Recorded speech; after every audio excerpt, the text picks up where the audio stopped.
and we started with some that I thought were important. Let's just recap that for you. Birth records. We found birth records. We found death records, marriage and divorce documents, and adoption records.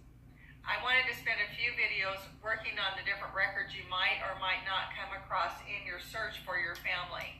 So that's what we talked about the last time. This morning I wanted to talk about a few more documents. This is a cemetery document that shows my grandmother, one of my grandmother's headstones. She's a great-grandmother, and where she's buried at. It says that she was born in 1891. She died in 1975. She's buried in the Gaines County Cemetery in Seminole, Gaines County, Texas. Very important documents to come across and find and confirm your loved ones.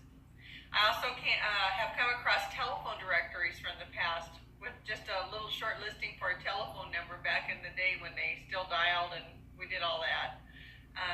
Or just picked up the phone and talked into it. Anyways, it's interesting to see what you can find out there. This is a court document. It's a probate document.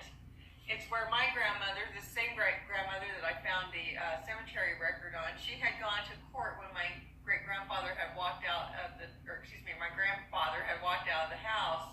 No, great-grandfather. I lose track sometimes.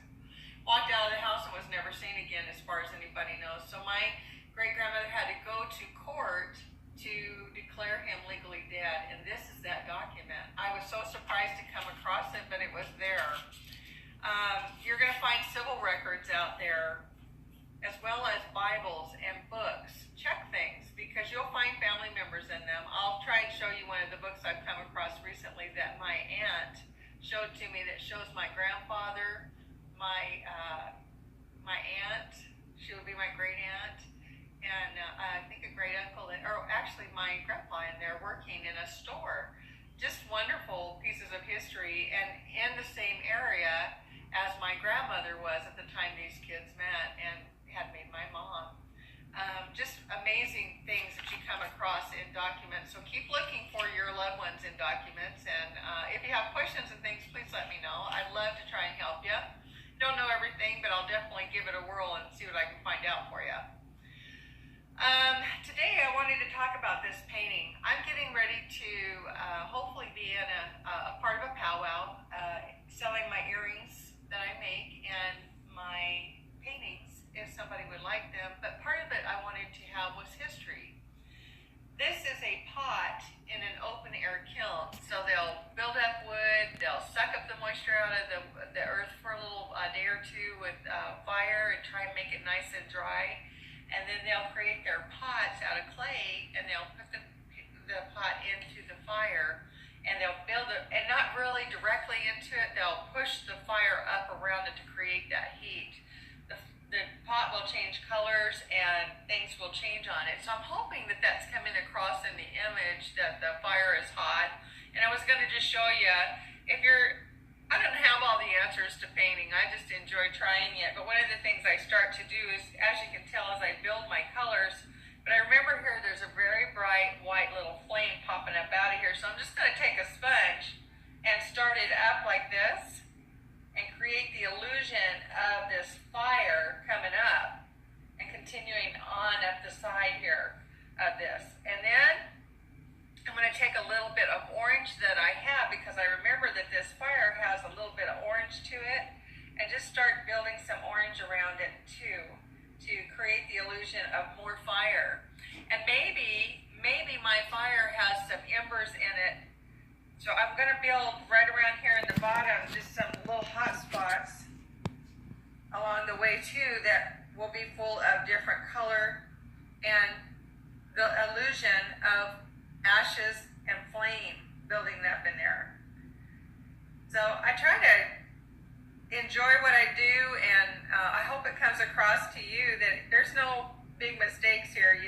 It's trial and error sometimes, but you create the illusion that you're trying to create. My fire's not done, my picture's not done, but I hope that when it is, it's a piece of history too. It talks about how the Choctaw or Chata people would create pottery and fires, and still today they are bringing that back. That is on my list of things I would like to learn and do, and get my sweetheart to let me put a little fire pit back there in the backyard where the grandkids can't get to it, of course.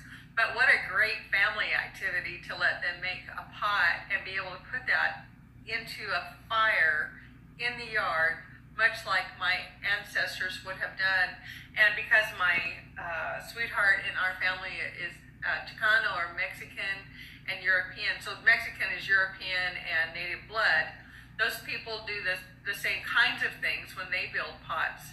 So it would be a really fun experiment, a fun time, I think, for the kids to have that opportunity. Hey, thanks for visiting with me today. Again, please watch our children, watch yourselves in parking lots, be sure you're being safe, be diligent in all that you do, and keep yourself okay. The last thing we ever want to have is one of our loved ones go missing at the hands of some terrible person. So do your best to be diligent in that area. Remember that your blood calls you, go find it. I hope you're enjoying these videos. I hope that you'll continue to tune in. Go to YouTube for me and subscribe, I'd love it. It's free, doesn't hurt you, it just helps me. It lets me know that you're interested, and I hope that what I'm helping you with or giving you information on is helpful. If you have questions, please text them to me or add them, in the comments on the video or in Facebook, wherever you happen to see the video. I'd love to answer for you. You guys have a great day. Your blood calls you, go find it. Native by Heart Art by Sean Shelton. You have an awesome day. Talk to you soon.